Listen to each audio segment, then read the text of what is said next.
இப்போது சமாதான ஏஜி சபையின் தலைமை போதகர் பாஸ்டர் ஆர் கிளாரன்ஸ் மருதையா அவர்கள் தேவனுடைய செய்தியை கொண்டு வருவார்கள். கர்த்தருடைய பரிசுத்த நாமம் மையப்படுவதாக. இந்த நாளிலே இந்த ஊடகத்தின் மூலமாக உங்களை சந்திப்பதில் மகிழ்ச்சி அடைகிறேன். இந்த வருஷத்தினுடைய கடைசி பகுதிக்கு வந்திருக்கிறோம். இந்த கடைசி பகுதியிலையும் நாம் கர்த்தருக்குள் மகிழ்ச்சியாக இருக்க வேண்டும் என்று கர்த்தர் விரும்புகிறார். நம்ம எல்லாரும் நல்ல நிலைமை இருக்க வேண்டும் என்ற எல்லாருக்கும் அந்த ஆசை விருப்பம் இருக்கும். ஆனால் வேதத்தில் ஆதாரத்தில் நாம் வாசித்து பார்க்கும்போது நம்ம சந்தோஷமாக இருக்கிறதுக்கு, மகிழ்ச்சியாக இருக்கிறதுக்கு, நல்ல பலமுள்ளவளாக இருக்கிறதுக்கு, நிம்மதியாக இருக்கிறதுக்கு வேதம் கொடுக்கிற ஆலோசனை என்னவென்றால், கர்த்தருக்குள் மகிழ்ச்சியாக இருப்பதே உங்களுக்கு பலன் என்று வாசித்து பார்க்கிறோம். நெகேமியா நாட்களிலே அவர்கள் பலவீனப்பட்ட காலம் இருந்தது, அழுத காலம் இருந்தது, அழுது கண்ணீரை ஊற்றின காலம், நிந்தைகள் அவமானப்பட்ட காலமெல்லாம் இருந்தது.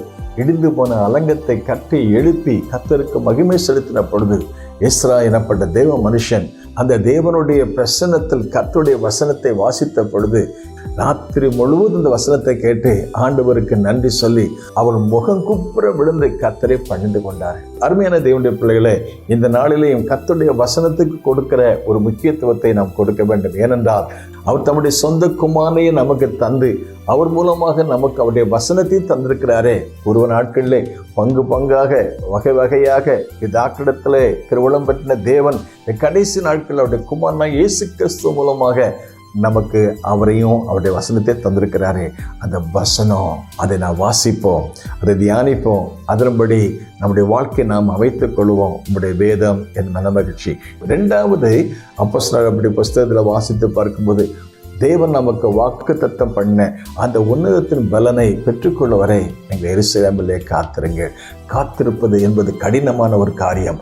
ஆனால் இந்த வார்த்தையை கேட்ட பயந்த, கலங்கி போன, அதரியம் அடைந்த, சோர்ந்து போன, பின்வாங்கி போன, மறுதளித்த, சந்தேகப்பட்ட சீசலை பார்த்து கர்த்தர் சொல்ற வார்த்தை, நீங்களும் உன்னதத்திலிருந்து வரும் பலனால் தரிப்பிக்கப்படுவரை எருசலேமில் காத்திருங்கள். வேதம் நமக்கு சொல்கிறது, காத்திருந்தார்கள். காத்திருந்த பொழுது எதிர்பாராத விதத்துல ஆவியான பலமாய் பலத்த சத்தத்தோடு இடி முழக்கத்தோடு அவள் கூடியிருந்த இடத்தை நிரப்பியது. சாதாரண மக்கள் இப்பொழுது அசாதாரணமான மக்களாக மாறுவதற்கு காரணம் the power from above, தேவனுடைய வல்லமை. பரத்திலிருந்து தேவ வல்லமை இறங்கியது. the power of God, ஆண்டவருடைய வல்லமை அது பரத்திலிருந்து உன்னதத்தை இறங்கின பொழுது கூடியிருந்த இடம் அசைந்தது, மேல்மாடி அசைந்தது, அப்பர் ரூம் அசைந்தது.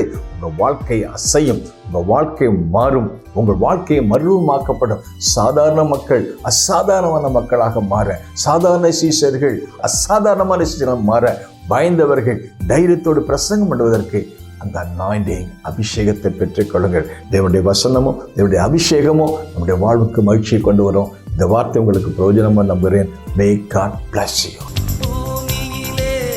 சமாதானமும் நிதியமும் உண்டாகட்டும்.